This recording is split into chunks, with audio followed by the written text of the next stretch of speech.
नमस्कार दोस्तों। छत्तीसगढ़ में धर्म स्वातंत्र्य विधेयक 2026 पास। अब धर्म परिवर्तन के लिए नए नियम लागू। 19 मार्च 2026 को रायपुर में छत्तीसगढ़ विधानसभा ने इस नए विधेयक को मंजूरी दे दी है। इस विधेयक को उप मुख्यमंत्री विजय शर्मा ने पेश किया और मुख्यमंत्री विष्णुदेव साय के मार्गदर्शन में तैयार किया गया। सरकार का कहना है कि पुराना कानून जो 1968 से चल रहा था, अब आज के समय के लिए पर्याप्त नहीं था। खासकर बस्तर और सरगुजा जैसे क्षेत्रों में धर्म परिवर्तन को लेकर विवाद बढ़ रहे थे, जिससे सामाजिक तनाव भी पैदा हो रहा था।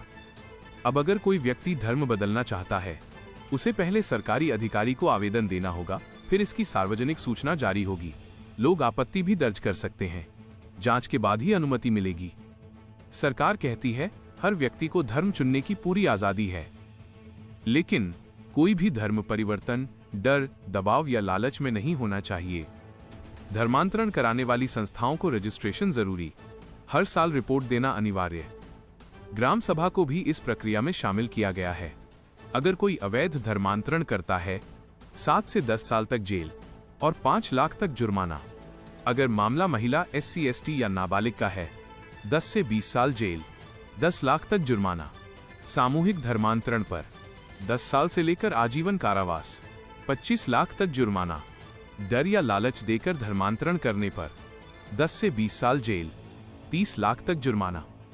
अगर किसी का धर्म परिवर्तन जबरदस्ती या धोखे से हुआ है, तो उसे पीड़ित माना जाएगा और कोर्ट मुआवजा दिला सकती है। सरकार का दावा है कि यह कानून सामाजिक शांति बढ़ाएगा और विवादों को कम करेगा। दोस्तों, इस कानून पर आपकी क्या राय है? क्या यह सही कदम है या इससे और विवाद बढ़ सकते हैं? कमेंट में जरूर बताएं। लाभ लेकर उनको लोभ प्रलोभ देकर उनका धर्मांतरण करते थे, उस पर रोक लगेगी। अब इस विधेयक के माध्यम से जो धर्मांतरण करने वाले भी हैं और धर्मांतरण होने वाले हैं, उनको प्राधिकृत अधिकारी के पास जाकर जानकारी देनी पड़ेगी और 1 सप्ताह के अंदर नोटिस वगैरह जारी होगा। जिला के कोई वेबसाइट में इश्तिहार भी जारी होगा और प्राधिकृत अधिकारी 1 महीने के अंदर सारे आवेदन की परीक्षण करके इसमें किसी तरह का लोभ प्रलोभ, भय आदि का समावेश तो नहीं है और वो अनुमति।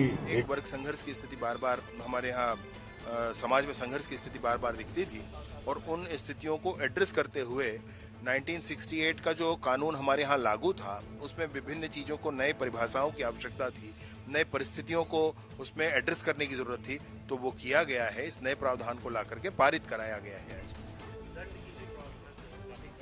दंड के प्रावधान किए गए हैं, सख्त दंड के प्रावधान किए गए हैं, क्योंकि आज जो स्थिति हम देख रहे हैं समाज में, ऐसी स्थिति होनी नहीं चाहिए। उसमें विभिन्न जो दंड के कैटेगरीज हैं, जैसे कोई अवैध धर्मांतरण होता है, अवैध धर्मांतरण ST, SC, OBC, महिला, जो नाबालिग हैं या कोई दिव्यांग है उनका होता है, तो क्या दंड के प्रावधान होंगे? सरकारी सेवक करेगा तो क्या दंड के प्रावधान होंगे? ये कोई सहयोग करता है तो क्या दंड के प्रावधान होंगे? ऐसे सारे दंड के प्रावधान दोनों ही फॉर्मेट में, कारावास और आर्थिक दंड दोनों ही किया गया है। पलायन कर गई थी कांग्रेस ने पलायन किया है आज, क्योंकि वो चर्चा में भाग ले ही नहीं सकते थे। इसके पक्ष में वो बोलते नहीं क्योंकि उनका वोट बैंक खराब होगा, इसके विपक्ष में वो बोलना नहीं चाहते क्योंकि छत्तीसगढ़ की जनता उनको छोड़ेगी नहीं, और इसलिए उन्होंने पलायन कर दिया।